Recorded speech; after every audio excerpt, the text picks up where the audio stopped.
Welcome to Sparks of History, where Jewish history and world history meet. Today, we are very honored to have with us Rabbi Avishai David. Rabbi David is a noted educator, scholar, and rabbinical leader, having led Jewish communities and institutions both in Israel and across North America. Currently, Rabbi David serves as Rosh Yeshiva at Yeshivat Toras Shraga in Yerushalayim, Jerusalem.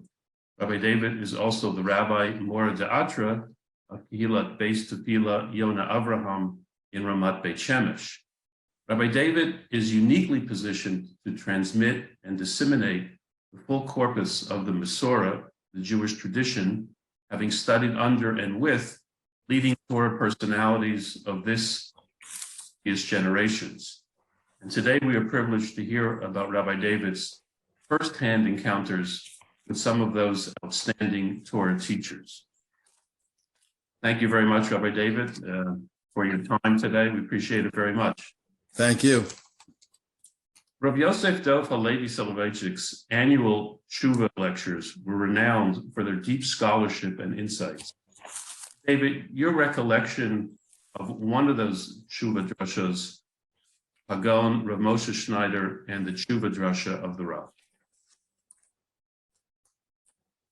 On a number of occasions, I had the great merit, the great schus of driving Aharon and Moshe Schneider Zatzal to the Drasha, the Teshuva Drasha, the annual Teshuva Drasha, Ben Kesel Asar, in the Aseret Teshuva of the Rav Zatzal, the Rav Soloveitchik. Rav Schneider was connected to the father of the Rosh Yeshiva of the Mir, Aharon Reb Chaim Shmulevitz, whose yahrzeit happens to be today. Aharon Reb Alter Shmulevitz, in the city of Shtutzin in Europe. The esteemed Gaon that I accompanied enjoyed the shir immensely, and at the end went to give Rav Soloveitchik a hearty yasher koach, to thank him for the wonderful shir that he enjoyed. Subsequently, the shir that was held in Lamport Auditorium of Yeshiva University, as we exited the door, a young man who heard the shir clearly was speaking to his friend and commented to his friend using the following language. Did you hear what JB said? Rav Schneider's ears perked up, and he said in Yiddish to the young man, "Was hat dir gesagt? What did you say?" The young man, clearly annoyed by this eavesdropper, repeated it and told him, basically, do that which you should do, and I'll do that which I have to do. Basically, mind your own business. Rav Schneider, who was a short octogenarian in rabbinic frock, responded forthwith with a ferocity that I was astounded at. What right do you have to speak with derision using this Rashi Tevos, JB, about the greatest Talmid Chacham of this generation, one of the Gedolei Ador, and especially during this period of time of Aseret Teshuva, you must immediately accompany me and beg forgiveness from the Rav.